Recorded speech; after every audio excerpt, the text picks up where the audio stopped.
Lagi hadis menerangkan barang siapa wudu dan wudunya dibagusin juga. Lalu setelah itu dia baca surat Inna anzalnahu fi lailatul qadr sampai selesai. Surat apa itu? Al-Qadar ya? Ah. Inna anzalnahu fi lailatul Al-Qadar. Baca itu, maka kata Rasulullah, maka setiap huruf itu orang itu akan diangkat derajatnya 100 derajat setiap satu huruf dari ayat itu. Pak Ustadz, itu bacanya kan kita kan wudunya di kamar mandi biasanya. Ya keluar aja nggak apa-apa. Sama dengan doanya. Doanya kan juga di luar. Kita keluar dari ini langsung doa di luar ya. Oh, pas ya. Kamar mandi itu ya. Begitu kan sama juga. Seperti juga orang pintar. Seperti juga kalau lagi buang hajat tuh. Kan disunahkan doa alhamdulillahilladzi adzhaba anil ada. Itu keluar dulu, keluar dari pintu kamar kecil, di situ udah berdiri alhamdulillahilladzi adzhaba anil ada wa afani. Ya kalau wudu juga sama. Setelah di situ kan mungkin kan banyak orang nih kalau lagi doa di situ keluar aja langsung bismillahirrahmanirrahim asyhadu an la ilaha illallah wa la syarika lah wa asyhadu anna muhammadan rasulullah. Kalau anjurannya dalam Syanawi mengatakan suruh tambahin salawat dulu. Allahumma sholli ala sayyidina Muhammad wa ala ali sayyidina Muhammad. Allahumma ij'alni minat tawwabin waj'alni minal mutatahhirin waj'alni min ibadika sholihin. Inna anzalnahu fi lailatul qadr. Bismillah lanjut boleh. Bismillahirrahmanirrahim. Inna anzalnahu fi lailatul qadr wa ma adraka ma lailatul qadr sampai selesai. Itu setiap huruf dari ayat itu Allah Ta'ala angkatkan derajatnya 100 derajat. Dan ya wudunya dibaguskan. Nah setelah itu membaca Al-Qadar.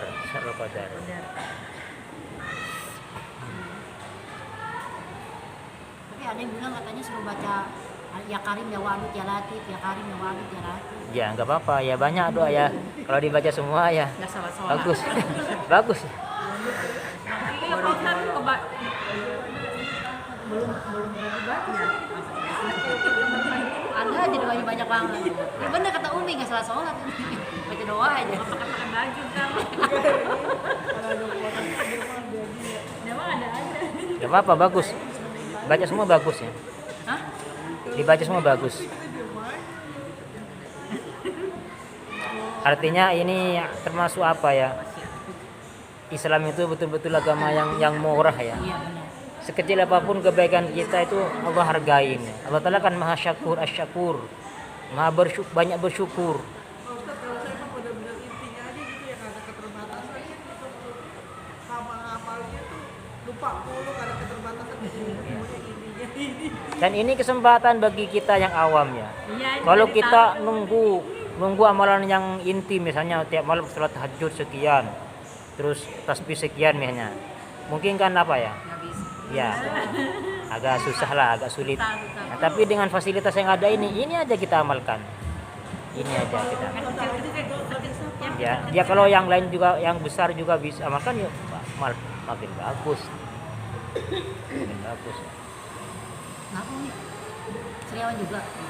Nah, terus tadi dan Allah Ta'ala setelah itu ya, setelah baca itu, selain diangkat derajatnya 100 derajat setiap huruf, Allah Ta'ala ciptakan dari tetesan air itu malaikat yang memohonkan ampun kepada orang itu sampai hari kiamat. Apa? Pipis tak? Oh sakit, jatuh. Jatuh situ, dah. Gak usah nangis, cowok. Allah Ta'ala menciptakan dari setiap tetesan itu satu malaikat, yang mana malaikatnya itu memohonkan ampun kepada orang itu sampai hari kiamat. Dalam fikih itu tentang air mustakmal ya. Mustakmal itu kok Ibu masih ingat gak apa syaratnya mustakmal? Syaratnya air dikatakan mustakmal ada berapa? Hah?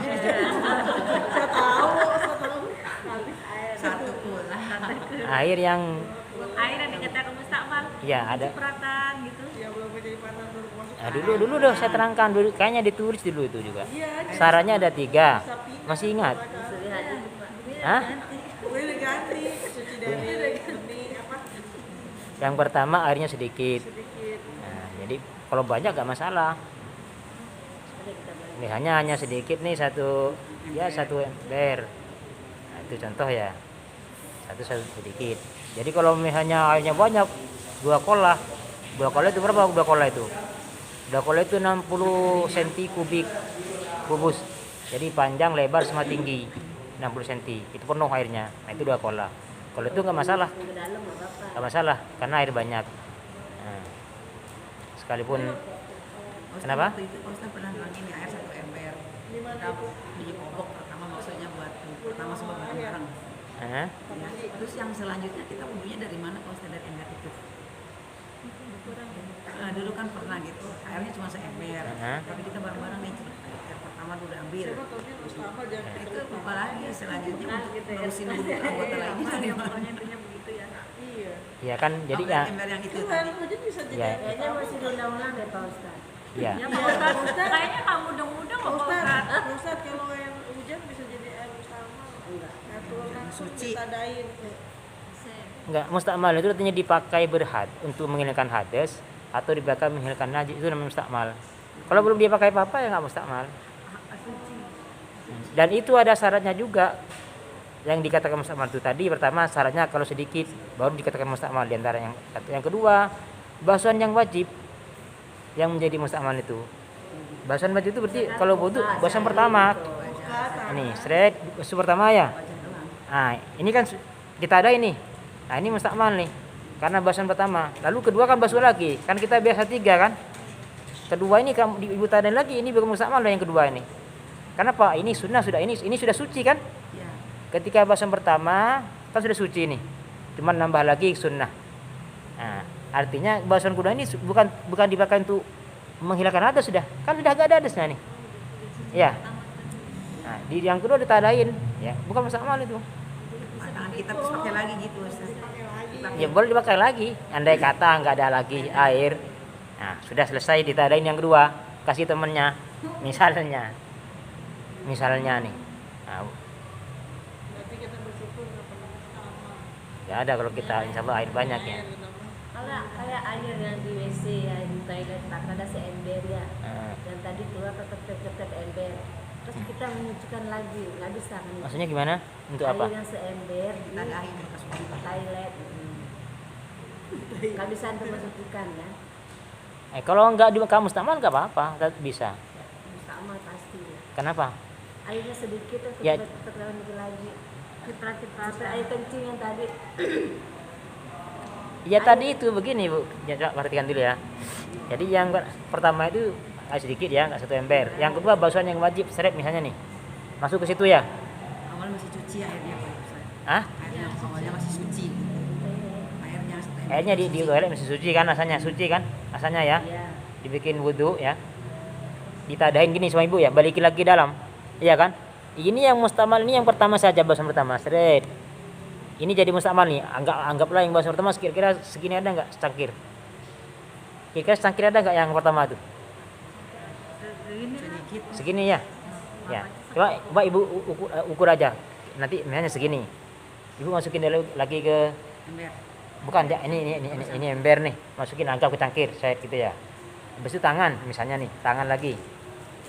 Yang basuhan pertama Bu tadain kira-kira secangkir. Taruh lagi sini misalnya nih. Jadi 1. Habis itu ke tangannya 1 begitu ya. Ini kan yang mustakmal kan? Ya. Yang lain yang setelah keduanya kan bukan mustakmal nih. Nah, ini hanya sebagai ukuran. Lalu setelah itu air mustakmal ini Ibu masukkan ke Ember lagi. ember yang tadi itu misalnya nih. Nah, nanti kalau ternyata ember ini berubah dengan air itu, baru ember ini tidak bisa dipakai lagi untuk bersuci. Kenapa? Sudah berubah dengan air mustakmal yang tadi itu. Tapi kalau hanya sedikit yang mustakmal, embernya agak gede. Yang mustakmal ternyata setelah ditadain hanya 2 gelas. Kira-kira kalau 2 gelas bisa merubah air yang seember nggak kira-kira? Nggak mungkin berubah kan? Nah, itu masih suci masih bisa dipakai. Ngerti nggak Bu maksudnya? Masih abu-abu. Obatnya Jadi masih bisa pakai baju suci bisa wudhu Masih- lagi ya? Bisa masih. buat pakai wudhu gitu. Bisa sih bisa ya. Kan begini, Karena air yang sedikit. Sedikit. Tidak berubah warna, tidak berubah rasa gitu ya. Jadinya pasti suci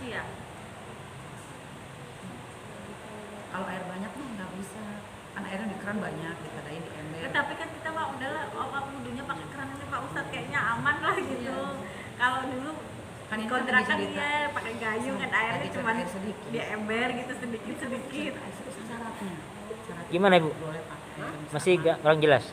Kurang jelas Pak kepala kita. Pertanyaannya itu yang jelas. Enggak, yang meragukan di mana Ibu? Yang meragukan? Soalnya kalau misalkan kalau misalkan bukan itu ya Pak Ustaz, kayak air di WC gitu, sedikit di ember itu boleh untuk mensucikan. Nah, boleh kalau nggak kena najis. Kalau airnya memang nggak bandi pakai nggak kena najis juga nggak dibikin mustakmal. Nggak najis, kan nggak kena apa-apa, hanya tempatnya di WC. Sedikit boleh. Iya boleh. Itu tadi bisa buat syarat apa yang kata tadi kan air mustakmal jadi bisa. Yang nggak boleh itu Ibu air mustakmal. Artinya mustakmal itu air sudah dipakai. Mustakmal ada dua, dipakai untuk menghilangkan hadas atau dipakai menghilangkan najis. Nah itu yang nggak bisa dipakai untuk berwudu atau menghilangkan najis, nggak bisa karena sudah mustakmal namanya. Intinya mah kalau misalnya dalam keraguan-raguan nih nggak usah lah. Enggak gini, enggak, jangan gitu Bu, biar Ibu ngerti hukum ya. Jangan, kalau nggak tahu nggak usah nanya. Nah jadi itu. Nah, jadi selama dia bukan air mustakmal, nggak apa-apa sekalipun ada di WC, sekalipun di sekitarnya, bahkan dalam fikih itu tidak boleh sangkaan nggak sah dalam fikih itu. Contoh ini saya kasih gambarannya ya. Contoh biar gampang maju. Dalam fikih itu kalau nggak yakin nggak boleh, nggak dihukumin. Contoh begini, misalnya Ibu kelihatan tiba-tiba ada anjing masuk ke kamar Iya. mandi. Setelah sampai misalnya agak lama anjingnya misalnya nih, sampai di dalam Ya, enak tuh. kan ada air dalam. Diminum anjing lah gitu ya. Lalu setelah itu Ibu masuk ke dalam, Ibu nggak boleh mengatakan air itu kena anjing sekalipun alama anjing sebelum Ibu melihat langsung. Nanti gimana caranya? Ibu hanya lihatin itunya saja, bekasnya saja. Ternyata bekasnya tampaknya hanya di sini. Ya ini yang dihukumin najis. Yang lain nggak dihukum, yang nggak ada apa itu kan hanya sekedar sangkaan kan? Nah itu nggak boleh dihukumin najis itu. Kalau misalkan yang kita sangka bukan anjing manusia. Ya apa? Ini udah berak apa belum kecepatan enggak ya? Nah itu juga nggak boleh. Kalau kita nggak langsung ngelihatin, nah, itu kalau fikih ya. Kan ada istilah kita akan menghukumin yang jelas saja. Sama dengan di sini nih. Nah, suka ada orang hitam-hitam ya. Kalau nggak jelas itu memang betul najis ya, nggak usah ragu Ibu. Itu mungkin tanah atau debu ya. Tapi kalau jelas itu apalagi kelihatan ada baunya dan sebagainya, baru kita mengatakan itu najis. Seperti itu kalau fikih itu ya. Jadi nggak boleh sekedar sangkaan, nggak boleh. Nggak dihukumin itu kalau sekedar sangkaan. Nah kayak tadi itu air yang ada di dalam tempat mandi sedikit ya, tempat WC. Apakah Ibu menyatakan itu air nggak suci? Jangan menyatakan nggak suci kalau belum melihat kalau itu kena najis. Nggak boleh gitu Bu. Ibu yang ngeliatin nggak ada najisnya, nah, itu namanya was-was jadinya. Nah satu lagi ini sebagai sebagai solusi. Kalau misalnya lagi bepergian jauh nih bisa dipakai atau di rumah juga nggak apa-apa. Kalau ternyata Ibu tetap ragu nih dengan air itu, Ibu boleh taklid kepada Imam Malik. Kalau Imam Malik air sedikit terkena najis itu tidak najis selama nggak berubah. Itu kalau Imam Malik. Kalau kita kan nggak, air sedikit kalau kena najis kan sekalipun nggak berubah kan.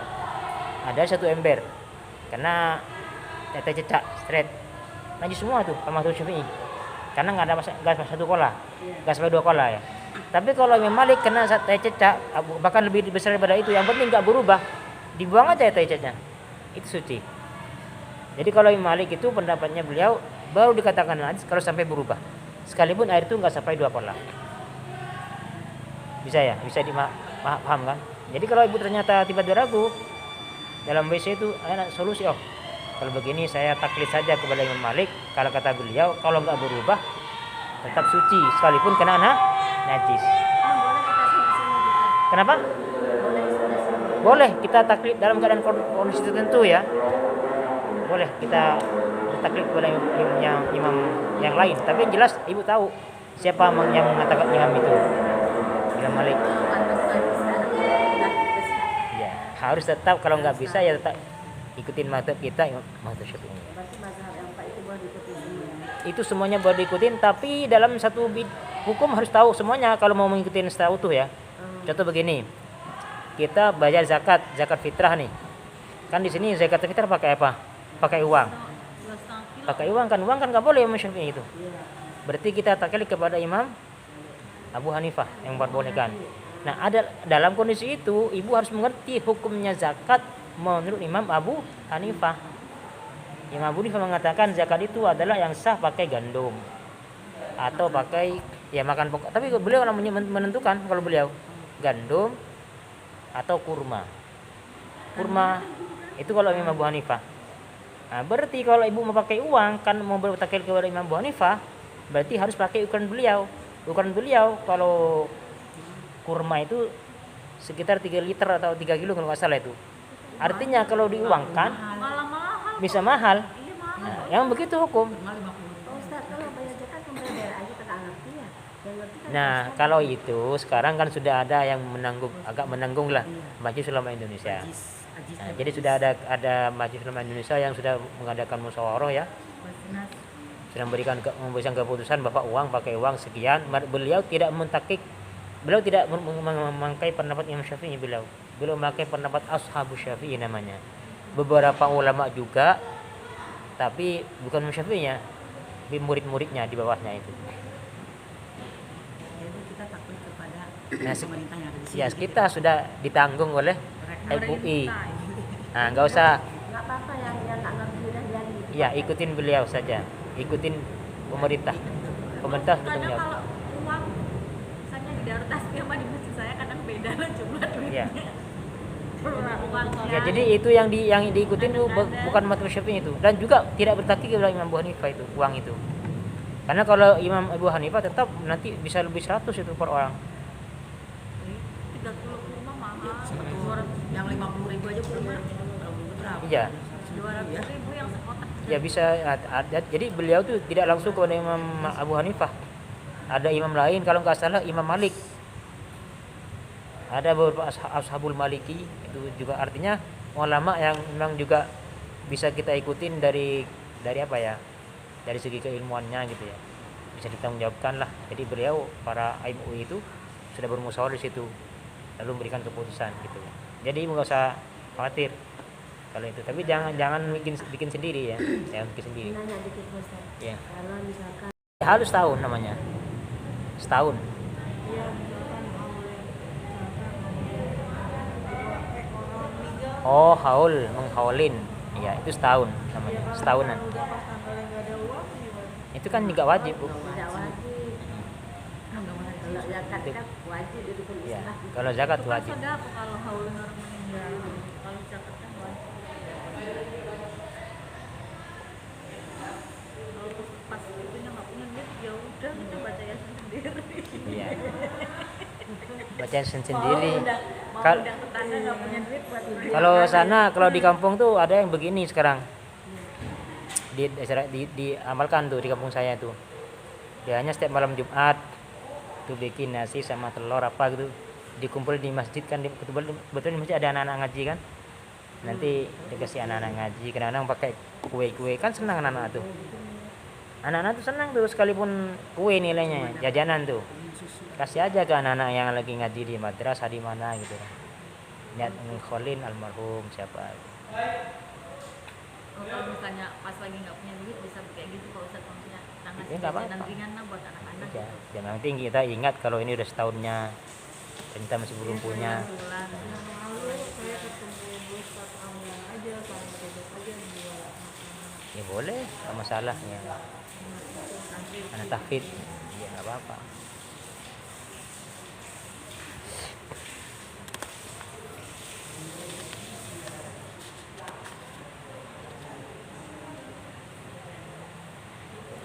Tadi somen tadi Bu. Tadi Mustakmal belum selesai. belum tadi Nih. kan airnya sedikit. Sedikit. Yang kedua, Basuhan wajib. basuhan yang wajib.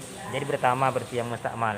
Andai kata ibu basuh lagi, yang kedua sudah gak mustakmal lagi, itu masih boleh lagi dipakai yang kedua. Karena yang udah sunat ya. Nah, yang ketiga sarannya berpisah dengan yang dibasuh. Jadi sudah lepas dari sini. berpisah. Nah kalau nggak berpisah, yang saya dulu kasih contoh begini, ada orang punya air sedikit 1 ember misalnya nih, 1 bak, orangnya 5 orang misalnya nih, 5 orang sudah butuh basuh wajah misalnya nih, misalnya tangan juga nih, misalnya tangan selesai, terakhir kaki umpama nih, kaki itu kalau diambil untuk 5 orang nggak cukup, ya kan nggak cukup. Lalu 5 orang tuh celupin kakinya ke dalam semua barang, dicelupin ya 5 itu. Balik ember. Hah? Kenapa? Ya pelan-pelan lah. Nah, setelah dicelupin, air ini masih suci nih Bu. Biasanya ada lagi 1 orang pengen mau ngusap kepala, itu boleh ambil dulu ngusap kepala, masih suci. Kenapa? Belum berpisah dengan yang dibasuh. Baru setelah diangkat air kakinya semua. Nah, ini sisanya namanya mustakmal sudah. Karena berpisah dengan yang dibasuh. Ngerti Bu? Paham ya? Syarat yang pertama dikatakan mustakmal kalau airnya sedikit. Yang kedua basuhan yang wajib.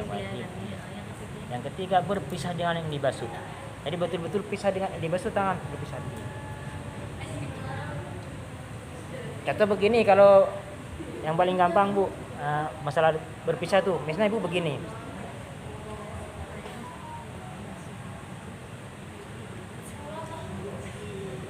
Sudah ditulis. Jadi contoh begini, kalau contoh misalnya pakai tangan nih, Bu nih. Lalu Ibu sedikit, lalu diusapin gini, saya gitu ya. Ini masih boleh terus ini begini, selama ini belum berpisah. Yang ada di sisa sini ini masih belum berpisah. Kalau berpisah jatuhnya itu sudah mustakmal itu. Karena iya, jadi gini Bu, kalau kita pikir mendalam ya, yang wajib itu kan yang basuhan pertama ya.